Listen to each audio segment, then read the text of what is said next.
Tere! Täna ootame ekraanide ette kõiki neid, kel plaanis panna laastukatust või ootab taastamist mõni vana võrgukuur. Saates tulekul taastame võrgukuuri Lahemaal. Näitame, kuidas teha laastukatust. Räägime nahkhiirte elust vanades majades.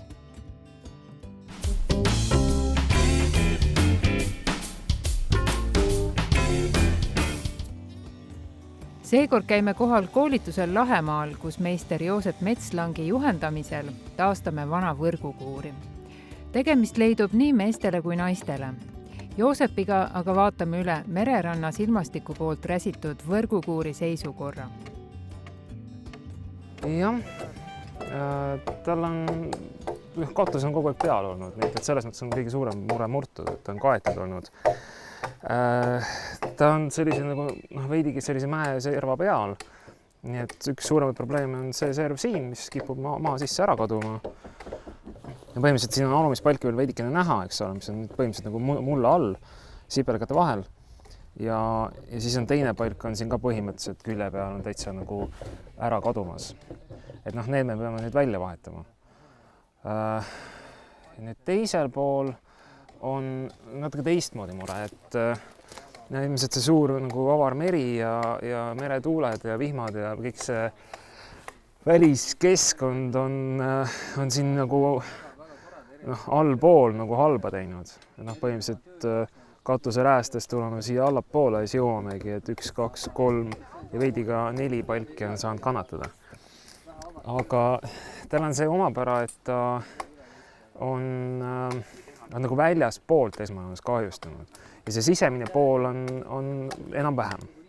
Ja me nüüd kombineerime, et mõnes kohas paneme nagu poolega, teeme sellise pinna, mõnes kohas vahetame terve palgi välja. Et kombineerime, niimoodi saab seda natuke originaali rohkem alles jätta ja vahel ei olegi tarvis terve palki välja vahetada. Et võib piisata ka mingisugusest pinnimisest proteesist. Ja kuhu need proteesid siis tulevad? Ma saan aru, et siin vist tehakse sellist, valmistatakse ette, et sellist palki, jah? Et põhimõtteliselt on üks mõõt, mis on siit nöörist selle pinnani, terve tee teevad selle ühtlaselt ära. Ja siis me teeme proteesilapi, mis hakkab siit nurgast pihta ja lõpeb seal teise nurga juures ära. Ja siis on ta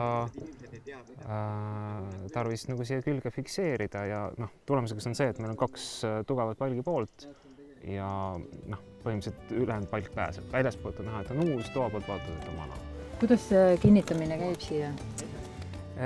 Teeme petukaupu, paneme pikad kruvid ja peale peidame siis ära. Paneme talle punni peale, nii et see kruvi pea ei paista välja. Siin on nii palju sipelgaid ümberringi, et kas neil on ka mingisugune roll, ütleme, hoone kahjustuse juures? Sipelgas, kui ta oma pesa siia teeb, siis ta hakkab puitu eest ära tarima, et ta oleks käigu liikumisruumi ja ma ei tea, kasutab täiteks ära seda puidusodi, et see on üsna kurjast. Seal servas, kus nende pesa oli varem, peremees võttis selle ära, aga peremehed on ikka veel alles, siis sipelgad ei ole tahtnud kõik ära minna veel. Mis katuses saab? Mis sellega on plaanis teha? Katusega peremees edaspidi vaatab. Kui siin vaadata, eks see selline, tundub, et siin on vana pilbas ehk siis hästi õhukene laast. Ja praegu pilpakatust näidata ei saa, aga laastud saaks küll. Ja ta on nii väike katus, et oleks isegi väga vahva ja kuna neid võrgukuure kui sellised on tegelikult väga vähe järgi, siis oleks tore just laast peale saada 3 korda. Antud juhul on näha seda pilbast, et võiks samamoodi teha. Laudkate on üsna tujukas, et sellega peab väga valitud materjal olema. Et laastuga tänapäeval pääseb veidikene lihtsamalt. Ta ei ole nagu küttekehaga hoone, nii et selles mõttes väga vahet ei ole. Kui hakkaks jõud peale, pangu või roog. Traditsiooniline ta oleks ikka. Üks asi, mis me veel teeme, me peame seda nurka sealt taga vaadata. See pähikute rida on rohkem kannatada saanud. Seal alt on näha, et pähikud on järjest puudu. Ja et seda häda, me koolitusega niikuinii ei jõuaks siin kõike kokku proteesida. Aga siis selle asemele me paneme siia sisse paneme ühe brussi, see on praegu ajutine, aga siin nüüd Aili hakkab meil tegema lõplikku. Paneme sellise 10x10 brussi ja siis teeme ta ilusaks, siis paneme ta sinna nurka. See siis hoiab koos nurka? Nurka koos, jah. Sest kui nagu see nurga olukord on nagu vanainimese hambad, siis mingi protees peab olema, siis teda kinni hoiab, mingi tugi. Ja siis me paneme selle posti sinna ja kruime ta külge ja siis on tugev. Siin näiteks see kaigas hoiab seda hoonet koos, kui me selle palli peame korraks ära võtma. Ja siis on see kinnitus siin olemas, et selle kuuri 2 külge nagu laiali ei jookseks. Et saada siit 2 palki kätte, siis on tarvis lisaks sellele nurkadesse poste ja me panime mõned diagonaalid ka sisse. Sest neil vanadel majadel põhimõtteliselt need hoiavad ka salapunnid koos, aga kuna sa ei näe salapunni, siis on mõistlik nagu mõni selline diagonaal lisaks panna, et ta kindlalt koos püsiks ja jooksu ei paneks. Mida poisid praegu siin teevad, et see on siis selline käsitsi meetodil, jah? Jah, et me tegime palgile märgid peale, põhimõtteliselt on siin nagu keskjoon ja siis on laiusjooned ja siis on märkenööriga tehtud need sirgjooned peale. Ja siis järgmine samm oli, nagu nad praegu teevad raiumiskirvega, teevad sellised sälgud sisse alguses ja siis nagu raiuvad järjest seda puidumassi vähemaks. Ja sellest palgist hakkab juba üsna selline viisakas sirge palk saama. Nii, aga teine palk valmib siis nii-öelda kaasaegsel meetodil, jah? Jah. Kettassaega?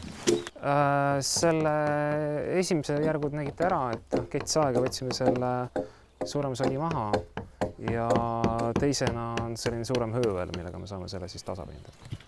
Et eesmärk on niimoodi, et meil nagu kettsaa jälge peale ei jää.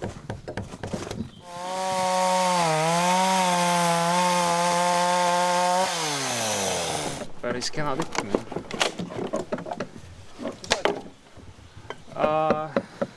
Mis mul õnnestus oli see, et sinna otsa jõudes ma sain aru, et kiiluks oli kivi. Ketivahetus.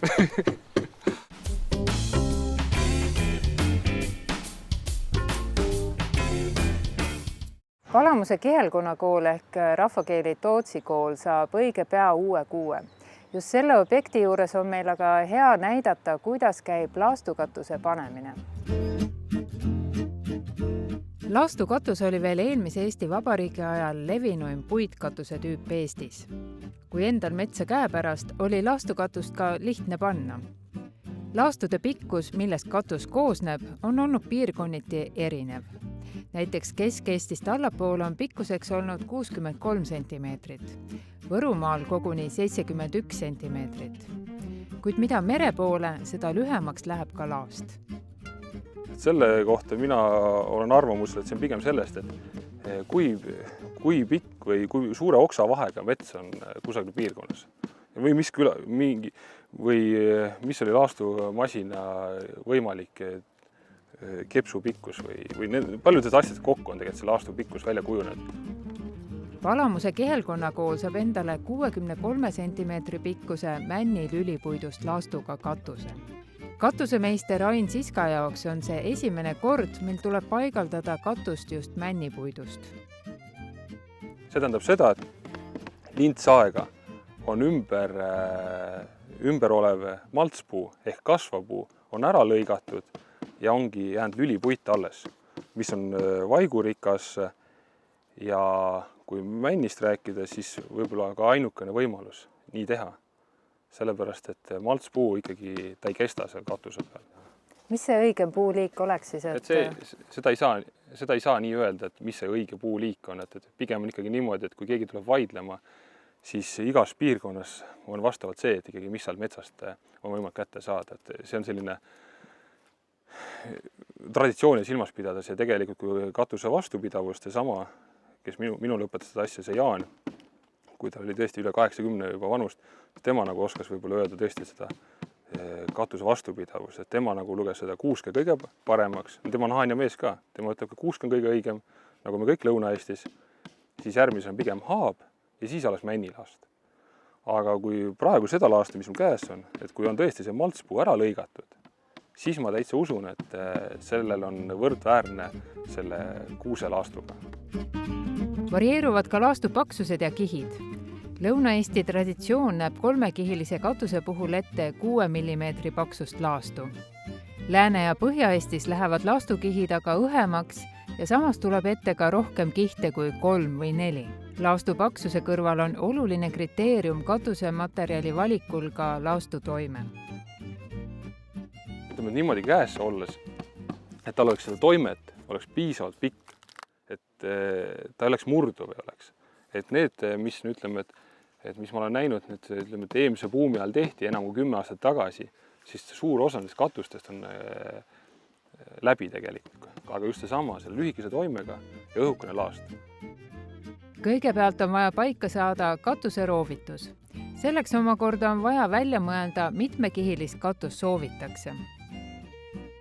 Kihtide arv tekibki laastu üle ulatumisest. Et kui praegu me näeme siin 3-kihilist laastukatust, siis siin see välja jääv osa on 19 sentimeetrit. Et kui 19 korrutada 3-ga, see on 57 sentimeetrit, siis küsib, kuhu kohta see ülejääk jääb. Siis tegelikult see on nii-öelda jääb selleks osaks, et see on see, ütleme, kus see naelarida on ja selle nagu, ütleme, see 4. kiht tekib. Et seda ei tohi teha, et laastu jagad 3 või 2, eriti 2-kordse katuse puhul. Laastukatuse alumine kiht lüüakse kas poolpikkadest või täispikkadest laastudest, mis vastupidiselt teistele kihtidele asetatakse roovile kumerus allapoole. Et siin ei lähe see laast nii paika nagu katuste peal, vaid siin tuleb keerata see laast täitsa nüüd üle selja. Niimoodi selja peal ja see ülemine ots on allpool. See on sellepärast, et kui seda laastu toimet vaadata, siis siin tekib samamoodi, et siit jookseb toime siia. Et kui näiteks mingi mõra tekib siia, siis jookseb see siit ikkagi vesi alla. Ma pean alustama seda löömist siin selle katuse puhul siit äärest. See laasturead, nagu näete, nad jooksevad edasi-tagasi. Mitte kunagi ühelt poolt ei ole. Ja sellega on niimoodi, et võtan haamri, et selle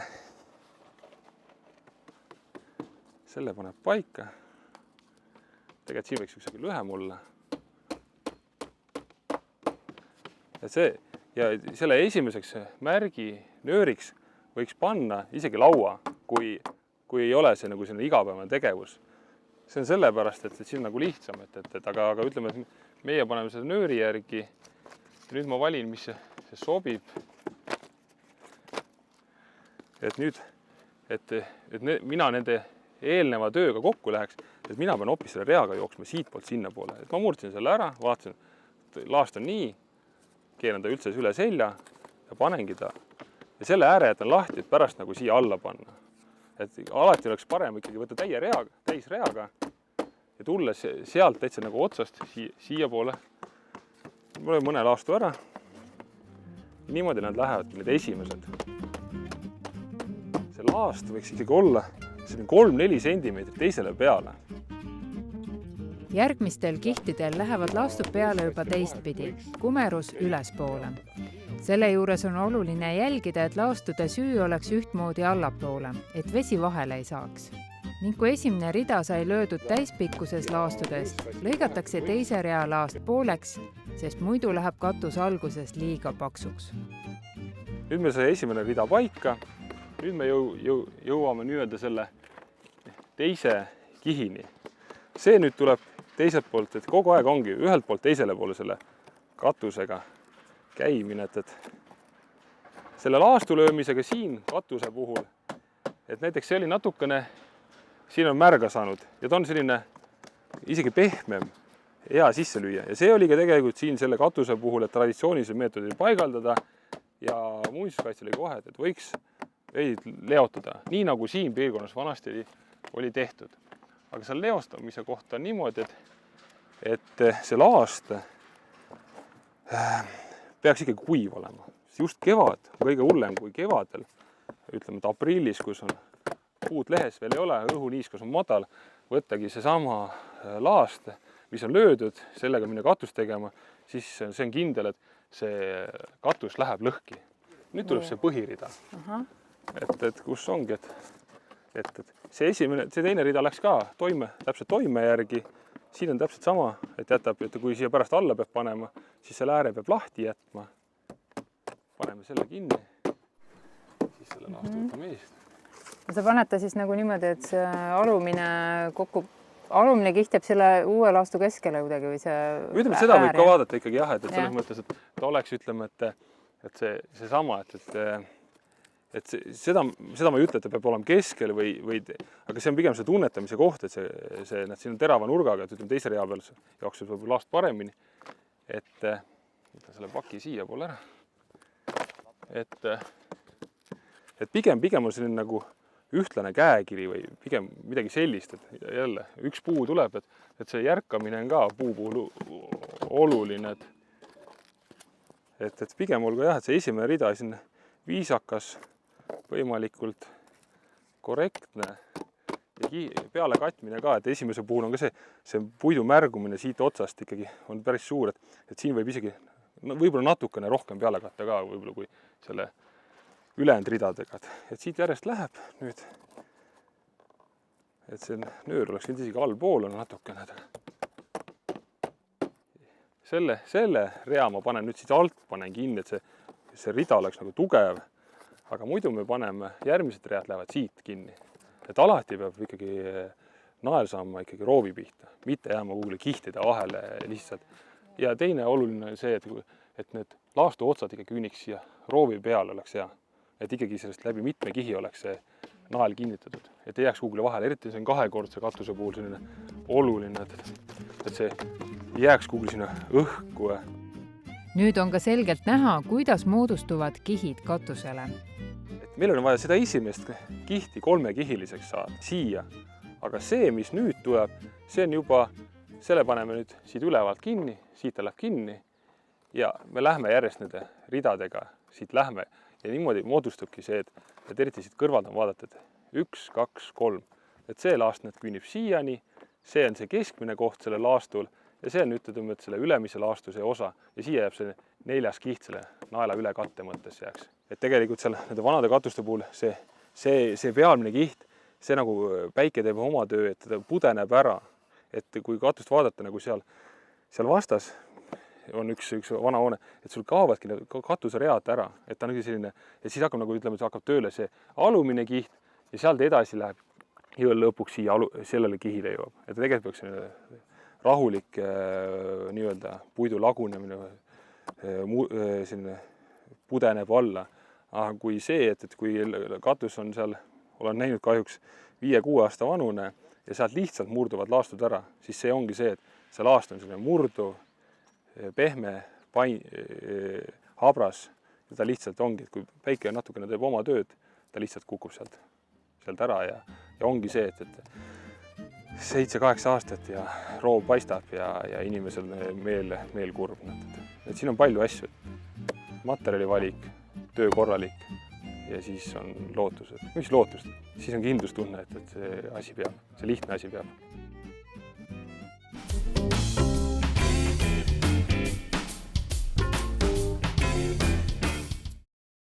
Nahkhiired on Eestis looduskaitse all. Neid ei tohi segada ega häirida. Aga mida teha, kui nahkhiired on sisse kolinud just teie elamisse? Hetkel on Eestis tuvastatud 14 erinevat nahkhiire liiki. Nendest suurima populatsiooniga on põhjanahkhiir ja suurkõrv nahkhiir. Nahkhiirtele meeldib inimeste seltsis. Eriti meeldivad neile inimeste ehitatud majad.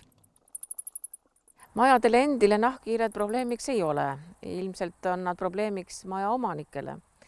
Nahkhiired on juba tuhandeid aastaid tagasi avastanud, et inimene on üks väga põnev liik. Esiteks inimeste ümber on väga palju putukaid, mida nad väga armastavad ja teiseks oskab inimene ehitada selliseid mõnusaid varjualuseid, kus nemad saavad ka mõnusasti elada. Ja kui inimene teeb omale värske maja, siis mõne aja pärast tuule ja päikese tagajärjel ja ka tooneseppade tagajärjel tekivad majasse augud, kuhu nahkhiired saavad ilusasti sisse pugeda. Ja kui need on üksikud nahkhiired, siis inimene ei panegi neid tähele. Aga kui on suurem poegimiskoloonia, osad liigid võivad moodustada lausa 100 isendilisi kolooniaid, nii nagu ka siin Hanila muuseumis juhtus, siis seda juba paneb tähele ja siis inimene näeb näiteks seina peal väikeseid musti täpikesi või siis akende peal neid samu täpikesi ja kirub, et ei tea, miks aknad nii mustad on. Aga nahkhiired elavad seal mõnusasti sees ja kui nad öösiti väljas käivad ja jahil käivad, kõhud on täis, siis selleks, et jälle väikesest praost sisse minna, peavad nad ennast kergendama ja vaat see kergendus siis jääbki sinna akende ja seina peale. Selle järgi on väga hea kindlaks teha, kes majas elavad. Just eriti, kui hakatakse remonti tegema või ka maja ümberehitust tegema, siis on kõigepealt vaja uurida, et millised allüürnikud veel lisaks endale ja oma perele selles majas elavad. Nahkhiirte olemasolu majas saab selgeks teha näiteks väljaheidete ja häälitsuste järgi. Samuti saab nahkhiirte olemasolu tuvastada ultrahelidetektori abil. Siit on natukene tunda, kuidas see hääl siis toimub ja kui nahkhiir niimoodi läheb, siis tema ka püüab ja see hääl tuleb kuuldaks. Sest kui me lihtsalt käsi liigutame, siis me ka ei kuule, aga see teeb meile selle kuuldavaks. Siis tiibade sahistades, jah? Tiivad nii palju ei tule, aga just see nende kurgu hääl, mis nad saadavad, see siis muudetakse meile kuuldavaks hääleks. Ja erinevatel liikidel on see erinev ja me saame selle salvestada ja selle järgi määrata väga täpselt, millise liigiga on tegemist. Kui nad ikkagi sinna majja on sisse tulnud, siis tuleks nendega koos elades väidikene uurida, et mis sellega kaasneb, sest mõnikord, kui nad on lihtsalt pööningul, siis kogunevad ka nende ekskremendid maha. Et siis on hea panna sinna pööningule näiteks kile ja aeg-ajalt selle kilega välja visata see ekskrement, mis sinna on tekkinud ja seda loetakse ka guanoks ehk väga-väga väärtuslikuks kompostiaineks, et selle abil saab ka kasvatada lilli aias ja nii edasi. Aga teine asi siis, nagu ka siin on tehtud, et akende katted natukene see ka kaitseb selle eest, et aknad liiga tihti mustaks ei saa. Ja üks oluline asi on nüüd see, et kui nahkhiired tõesti on tulnud suure kambaga poegimiskolooniaga sinna sisse elama, siis tasub oodata, kuni need pojad on suuremaks kasvanud ja see juhtub kusagil augusti alguses.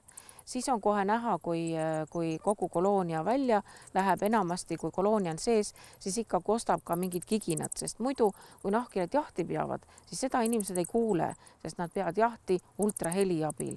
Selleks peab olema eraldi masin, et seda kuuldavaks saada. Aga kui nad niisama omavahel suhtlevad, siis on neil natuke hiire moodi ja nad ei piiksu, vaid nad lihtsalt kigisevad ja krääksuvad ja liiguvad natukene. Nii et kui koloonia lahkub, siis maja on vaikseks jäänud ja see annab märku, et nüüd võib remontima hakata. Ja remontimise puhul pööraksin tähelepanu sellele, et just need praod saaksid kinni pandud, kust nahkhiired võiksid majja sisse pääseda. Sest enamasti inimestel on väga ebamugav, kui öösel nahkhiir toas lendama hakkab. Tavaliselt juhtub see ka siis näiteks, kui aken lahti jätem, sääsevõrku ette ei pane, siis tuleb ka nahkhiir tuppa. Aga kui on ikkagi vanad majad, siis ka näiteks, kui nad elavad pööningul, siis nad võivad leida mõne prao ja tuppa sisse tulla. Nad on ka udisimulikud. Nii et parem paneme need praod kinni, et mitte nendega päris koos elada. Las nemad toimetavad siis seal natuke kõrgemal ja teevad oma heategusid seal. No ennist oli juttu, et nahkhiired võivad ka tuppa lennata, eks ole, et kus me ise elame, et kuidas neid sealt välja saada niimoodi viisakal moel siis? Jah, kõige lihtsam on, kui võtta kas siis üks selline froteerätik, oodata, kuni nahkhiir rahuneb maha, läheb seina peale või laua peale ja siis ettevaatlikult pehme froteerätikuga ta niimoodi ümbert kinni võtta ja välja viia.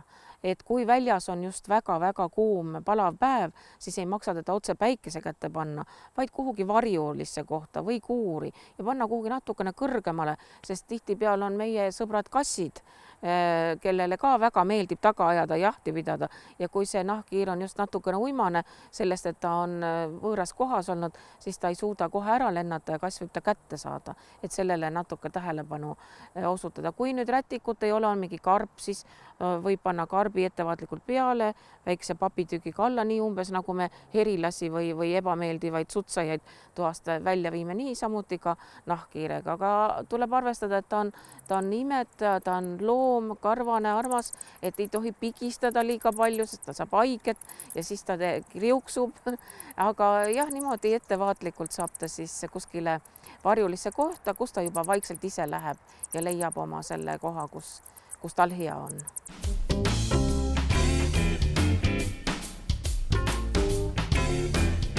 Niisiis tundub, et lastukatuse panemine või vana palkhoone taastamine on ainult kättevõtmise asi ja hea tahte korral saab sellega hakkama igaüks. Nii et head pealehakkamist!